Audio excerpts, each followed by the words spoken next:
आम्हाला ओबीसीतूनच आरक्षण पाहिजे असं मराठा समाज काही वर्षांपासून सरकार विरोधात लढा देत आहे. पण हे शक्य आहे का? ओबीसीतून मराठा समाजाला आरक्षण मिळू शकते का? तर हे शक्य नाही.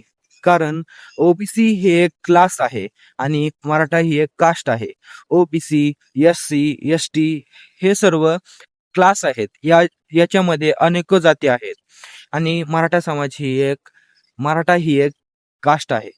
आणि ओबीसीतून मराठा समाजाला आरक्षण देणे हे शक्य नाही.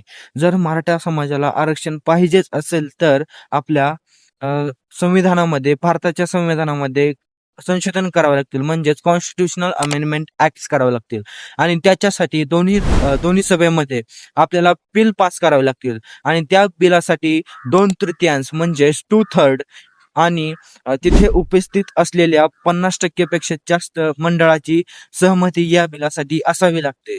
आणि हे होणे शक्य नाही, कारण तिथे संसद भवनामध्ये किंवा दोन्ही सभेमध्ये एकाच जातीचे किंवा एकाच पार्टीचे लोक नसतात. तिथे विरोधकही असतात आणि ते विरोधक या बिलासाठी विरोध करू शकतात.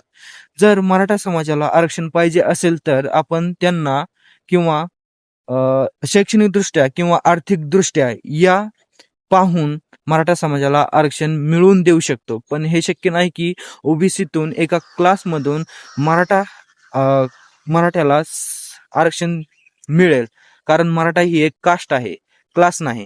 आणि ओबीसी, एससी आणि एसटी हे सर्व क्लास आहेत. त्यात अनेको जाती आहेत. तिथे अ, एक एक जात नाही, तिथे अनेक जाती आहेत. मराठा समाज ही एक कास्ट आहे. यामुळे ओबीसीतून मराठा समाजाला आरक्षण मिळणे हे शक्य नाही.